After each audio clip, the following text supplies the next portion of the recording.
Dear student, I am Ms. Botha and I'm the lecturer of the EDDHPDJ course. In this stream session, I'm going to discuss the most important factors for your preparation for the October-November examination. I'm giving it to you orally as well as on a PowerPoint, so read and listen at the same time. Now, the first introduction I would like to make regarding the examination is the examination will take the form of a 2-hour online paper which will be written at the end of the semester, October, November. You will have 8 hours in total to download, complete and submit your paper.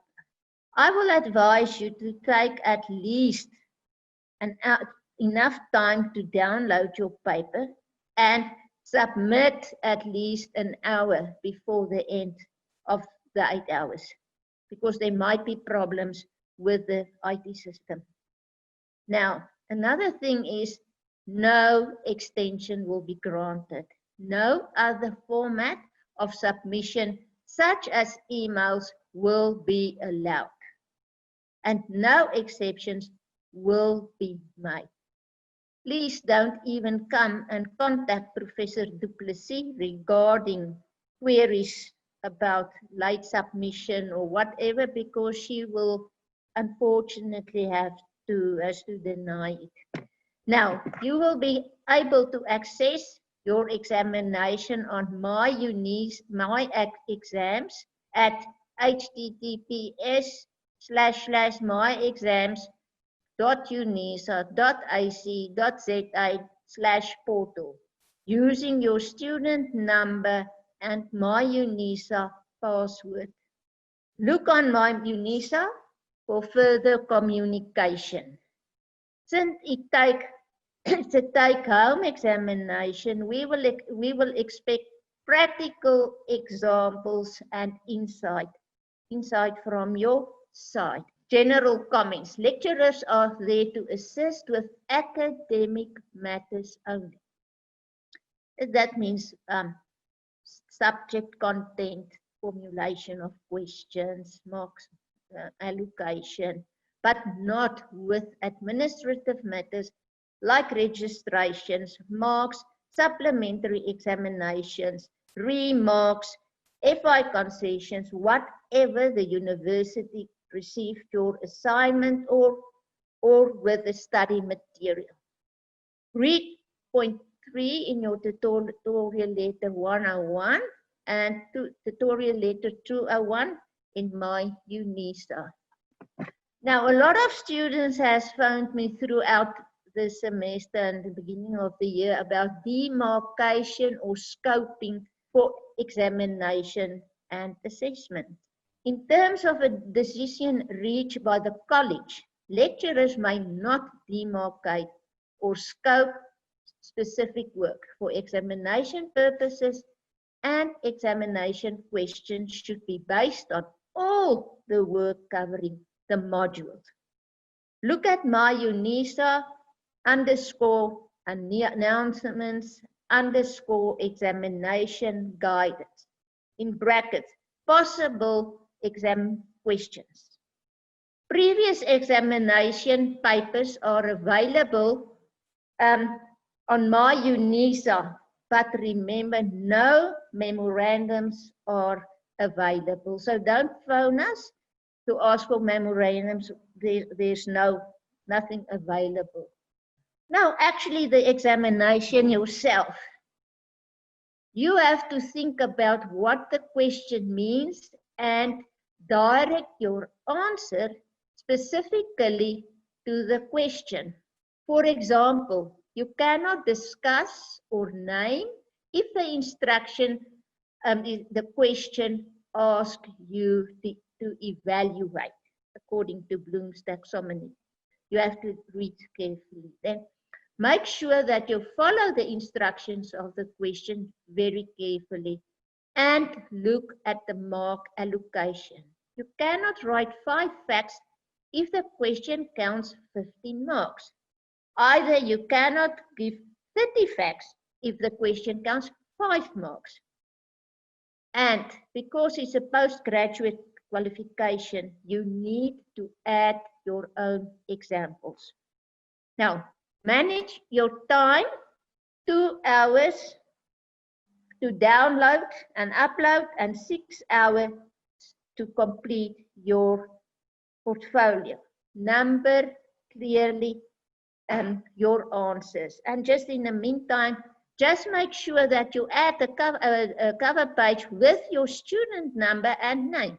I have received last examination students without examination student number and their names attached. And another thing is, when you submit your portfolio, remember the declaration form and the portfolio as one should be submitted in one document. If not so, only your declaration form will go through and not your portfolio. And unfortunately, then you will receive naught because we cannot mark a declaration form only. So just make dead sure that everything you want to send to the university, your answers need to be in one document. Can be written, handwritten, and it can be typed, but this is a very important fact I want to mention. Now the paper format. Question 1 will be true or false. An overview of the textbook. Now listen, multiple choice question normally, or true or false, counts a lot of marks, and it seems easy to answer, but it is not. So in your preparation, I have advised students, please start to prepare and study as for a normal venue-based examination. You cannot arrive with your portfolio, or start, sorry, and think you have enough time to page through the textbook and look for answers, because there won't be enough time available for you to do so. So prepare beforehand. Make very sure you know where is what in the textbook. And then just for a joke, just keep your granny and your children and your grandchildren and the goats and whatever from your house or your room we're going to work, because they might distract you. Drink enough water. You might get dehydrated, especially if it's very hot that day. And get yourself calm and sort it out. Relax. Don't get in a panic. It's not necessary. Right, sorry, that was something I have added in between. Now, question 2 is discussions with practical examples and interpretations. Now, that practical example should come from your own position as a teacher in the school, in this subject content that you are teaching. Remember, it's postgraduate and you need to explain. Now, there's, possible questions. It's like teaching strategies in teaching learning environment. Also refer to the advantages, disadvantages, and practical examples for further elaborate on your answer. Now underline the key word, and then from there on you answer your question. Now look at the instruction word and follow that. The second one is identify the cognitive category according to Bloom's taxonomy for different questions. In other words, you must be able to identify the cognitive category, for example, analysis. If we ask you a question on interpretation or diagrams, or you must be able to compile questions on different cognitive levels. Third one is, how will knowledge and skills be organized in a holistic 21st century curriculum?